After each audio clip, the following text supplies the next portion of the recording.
दोस्तों सोच कर देखिए, अगर आज से 66 मिलियन साल पहले वो आखिरी एस्टेरॉयड हमारी जमीन से न टकराता, अगर वो कयामत का दिन कभी आता ही नहीं, तो आज की दुनिया कैसी होती?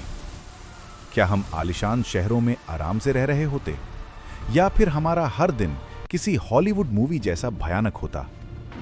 स्पेस नामा पर आज हम एक ऐसा व्हाट इफ सिनारियो लाए हैं जो आपके रोंगटे खड़े कर देगा।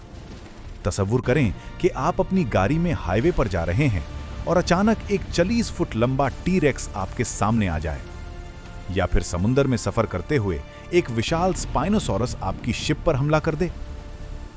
अगर डायनासोर आज जिंदा होते तो इंसान top of the food chain यानी सबसे ताकतवर मखलूक नहीं होते। हम शिकारी नहीं बल्कि शिकार होते। आज की इस थ्रिलिंग वीडियो में हम साइंस की मदद से देखेंगे कि modern human technology in giant monsters का सामना कैसे करती। पूरी वीडियो जरूर देखिएगा क्योंकि आज का सफर बहुत खतरनाक होने वाला है। सबसे पहले बात करते हैं जमीन पर चलने वाले सबसे बड़े जानवरों की। अगर आज अर्जेंटिनोसॉरस जैसे जायंट हर्बीवोर जिंदा होते तो हमारे शहरों का निजाम मुकम्मल तौर पर तबाह हो जाता। ये डायनासोर 100 फुट से भी ज्यादा लंबे और 80 टन वजनी होते थे। जरा सोचिए, अगर ऐसे 10 या 20 जानवरों का झुंड किसी हाईवे या शहर के बीचों बीच से गुजर जाए तो क्या होगा? फ्लाईओवर्स टूट जाएंगे, रोड्स धंस जाएंगी और पावर लाइंस एक सेकंड में तबाह हो जाएंगी। उनकी हर एक आहट छोटे जलजले यानी अर्थक्वेक जैसी महसूस होती। लेकिन मसला सिर्फ उनके चलने का नहीं है। इन जायंट्स को जिंदा रहने के लिए रोजाना हजारों किलो सब्जियां और दरख्त खाने पड़ते हैं। इसका मतलब है कि हमारी एग्रीकल्चर इंडस्ट्री हमेशा खतरे में रहती। किसान अपनी फसलों को बचाने के लिए आम बाड़ नहीं बल्कि मैसिव इलेक्ट्रिक फेंसेस यानी हाई वोल्टेज बिजली की वायर्स इस्तेमाल करते। हमारे शहर ऐसे डिजाइन किए जाते जिनके इर्द गिर्द 50 फुट ऊंची दीवारें हों। अब आते हैं दुनिया के सबसे मशहूर और खतरनाक शिकारी की तरफ, द टी-रेक्स। अगर ये एपेक्स प्रेडेटर आज के दौर में हमारे आसपास होता तो दुनिया किसी हॉरर मूवी से कम नहीं होती। टी-रेक्स की बाइट फोर्स यानी उसके जबड़े की ताकत इतनी ज्यादा थी कि वो एक छोटी गाड़ी या एसयूवी को आसानी से पछाड़ सकता है। अगर ये शहरों के करीब आ जाते तो रात के वक्त किसी का भी घर से निकलना सीधा मौत को दावत देना होता। टी-रेक्स की सूंघने की सेंस ऑफ स्मेल बहुत शार्प थी। वो मीलों दूर से इंसानों या एनिमल्स की बू सूंघ लेता। मॉडर्न दुनिया में पुलिस या आर्म सिक्योरिटी गार्ड्स इनका सामना नहीं कर सकते। इनको रोकने के लिए हर शहर में एक स्पेशल मिलिट्री यूनिट यानी डायनासोर डिफेंस फोर्स बनानी पड़ती, जिनके पास हेवी मशीन गन्स और एंटी टैंक मिसाइल्स होते। रात के वक्त स्ट्रीट्स पर सन्नाटा होता और हर घर के बाहर आयरन स्टील यानी लोहे के मजबूत बैरियर्स लगाने पड़ते। हर्बिवोर्स में सब जानवर शांत नहीं होते। अगर हम ट्राइसेराटॉप्स और एंकिलोसॉरस की बात करें तो ये लिविंग टैंक्स यानी चलती फिरती बख्तरबंद गाड़ियां हैं। ट्राइसेराटॉप्स के सिर पर मौजूद 3 लंबे सींग और एंकिलोसॉरस की डूम पर मौजूद भारी हथौड़ा इतने ताकतवर होते हैं कि वो मॉडर्न कार्स को खिलौनों की तरह हवा में उछाल दें। अगर आप किसी रास्ते से गुजर रहे हैं और गलती से इनका सामना हो जाए तो आपकी कार इनके आगे बिल्कुल बेबस होगी। ये जानवर बहुत एग्रेसिव यानी गुस्से वाले होते हैं। अगर इनको लगता कि कोई उनके इलाके में आ गया है तो ये बिना सोचे समझे अटैक कर देते हैं। इनसे निपटने के लिए ट्रैफिक रूल्स मुकम्मल तौर पर बदल जाते हैं। हाईवेज पर आम स्पीड लिमिट्स नहीं बल्कि डायनासोर क्रॉसिंग जोन्स होते, जहां बड़ी हेवी आर्मर्ड व्हीकल्स ही चलने की इजाजत होती। ट्रेन के ट्रैक्स को ऐसे डिजाइन करना पड़ता कि अगर कोई ट्राइसेराटॉप्स ट्रैक पर आ जाए तो ट्रेन क्रैश होने के बजाय सेफली रुक सके। जमीन पर तो हम दीवारें बना लेते, लेकिन समुंदर और दरियाओं का क्या? दोस्तों, यहां एंट्री होती है पानी के सबसे खौफनाक शिकारी की, जिसे हम स्पाइनोसॉरस कहते हैं। ये टी-रेक्स से भी लंबा था और इसका पसंदीदा शिकार पानी में होता था। अगर स्पाइनोसॉरस आज हमारे दरियाओं में मौजूद होता तो बोटिंग या फिशिंग करना एक कातिलाना शौक बन जाता। इसके अलावा समुंदर की गहराई में मोजासॉरस जैसे मरीन रेप्टाइल्स हमारी मॉडर्न शिपिंग इंडस्ट्री के लिए सबसे बड़ा खौफ होते। कार्गो शिप्स और ऑयल टैंकर्स पर हर वक्त अटैक का खतरा मंडलता रहता। जो समुद्री रास्ते आज तिजारत के लिए सेफ हैं, उन्हें पार करने के लिए मिलिट्री नेवल एस्कॉर्ट्स यानी जंगी जहाज़ों की ज़रूरत पड़ती। कोस्टल सिटीज़ यानी समुंदर के किनारे शहर जैसे कराची या मुंबई को समुंदर की तरफ से बड़ी लोहे की जालियां और सोनर अलार्म्स लगाने पड़ते ताकि कोई बड़ा दरिंदा अचानक साहिल पर आकर हमला न कर दे।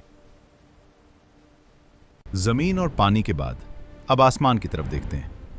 अगर क्वेट्ज़ालकोएटलस जैसे जायंट पेरोज़ॉर्ड्स आज आसमान में उड़ रहे होते तो हमारी एविएशन इंडस्ट्री यानी हवाई जहाज़ों का निज़ाम मुकम्मल फ्लॉप हो जाता। इन उड़ने वाले एनिमल्स के परों का फैलाव यानी विंग स्पैन एक छोटे फाइटर जेट के बराबर होता था। जरा सोचिए, अगर ऐसा एक भी जायंट बर्ड किसी कमर्शियल एयरप्लेन के इंजन से टकरा जाए तो कितना बड़ा हादसा होगा। आज के वक्त में हमें छोटे परिंदों से जहाज बचाने में मुश्किल होती है, ये तो फिर चलते फिरते आसमानी मॉन्स्टर्स हैं। एयरपोर्ट्स को सिक्योर करना सबसे मुश्किल काम होता। रनवेज के इर्द गिर्द मैसिव लेजर डिफेंस सिस्टम्स और एंटी एयरक्राफ्ट नेट्स लगानी पड़ती। कमर्शियल फ्लाइट्स का शेड्यूल इन परिंदों की मूवमेंट के हिसाब से तय करना पड़ता। एयर ट्रैवल इतना रिस्की और महंगा हो जाता कि सिर्फ बहुत अमीर लोग ही हवाई सफर कर पाते। आसमान पर इंसानों का राज खत्म हो जाता। इन हालात में इंसान जिंदा कैसे रहता? अगर डायनासोर्स आज होते तो हमारे शहर बिल्कुल मुख्तलिफ दिखते। हम मॉडर्न और खुले शहरों में नहीं बल्कि फोर्ट्रेस सिटीज में रहते। हर शहर की बाउंड्री पर 50 से 100 फुट ऊंची रीइंफोर्स्ड कंक्रीट की दीवारें होती, बिल्कुल वैसे ही जैसे साईफाई मूवीज में दिखाया जाता है। इन दीवारों पर 24 घंटे हाईटेक ड्रोन्स और थर्मल कैमरों के जरिए निगरानी की जाती। अगर कोई बड़ा प्रेडेटर शहर के करीब आता तो पहले उसे अल्ट्रासोनिक साउंड वेव से दूर भगाने की कोशिश की जाती। अगर वो फिर भी अटैक करता तो लेजर गाइडेड मिसाइल्स और हेवी आर्टिलरी का इस्तेमाल होता। इंसानों को शहर से बाहर निकलने की इजाजत सिर्फ आर्मर्ड कॉन्वॉयज यानी बख्तरबंद कार्स में मिलती। हमारा लाइफस्टाइल बहुत रिस्ट्रिक्टेड हो जाता।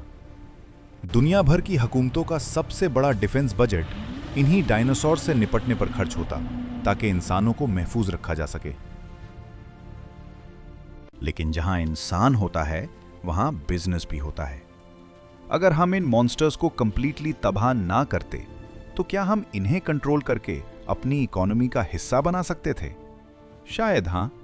कुछ छोटे और शांत हर्बीवोर्स को फार्म्स में पाला जाता, बिल्कुल वैसे ही जैसे आज हम गायें और भैंसें पालते हैं। उनका गोश्त दुनिया की सबसे महंगी डिश बन जाता।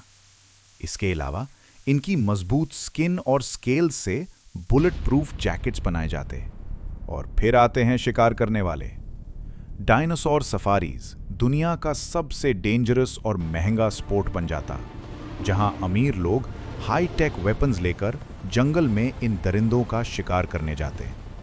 लेकिन ये इलीगल हंटिंग यानी पोचर्स को भी जन्म देता।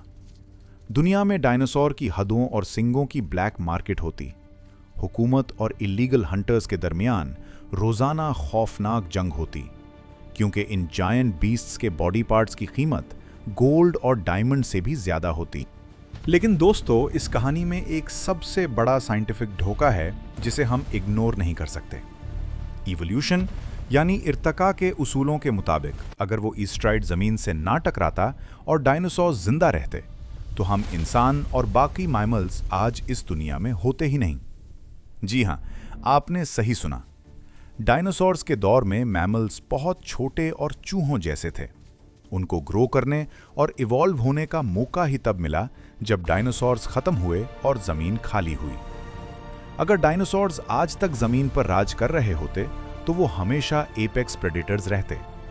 उनकी मौजूदगी में किसी बड़े मैमल जैसे कि शेर, हाथी या हम इंसानों का वजूद में आना नामुमकिन था।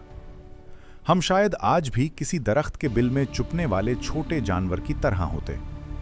इसलिए टेक्निकली स्पीकिंग डायनासोर्स और मॉडर्न ह्यूमंस का एक ही वक्त में एक साथ आमना सामना होना सिर्फ साइंस फिक्शन में ही मुमकिन है, रियलिटी में नहीं।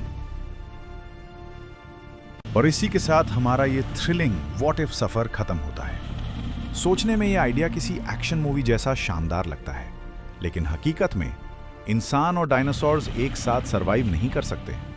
डायनासोर्स को नेचर ने इतना पावरफुल बनाया था कि उन्हें हराने के लिए यूनिवर्स को एक पूरा पहाड़ जैसा एस्टेरॉयड जमीन पर मारना पड़ा। दोस्तों, क्या आपको पता है कि वो एस्टेरॉयड कहां गिरा था और उस दिन जमीन पर पहले 24 घंटों में क्या हुआ था? अगर आप उस कयामत के दिन का पूरा मंजर देखना चाहते हैं तो मेरी video last 24 hours of dinosaurs जरूर देखें। लिंक आपको स्क्रीन पर मिल जाएगा। मुझे कमेंट करके जरूर बताएं कि अगर आज टी-रेक्स जिंदा होता तो आपका सर्वाइवल प्लान क्या होता। अगर ये वीडियो पसंद आई तो स्पेस नामा को सब्सक्राइब करें और बेल आइकन दबाएं ताकि ऐसी सिनेमैटिक डॉक्यूमेंट्रीज आपको मिलती रहें। अपना ख्याल रखिए। अल्लाह हाफिज।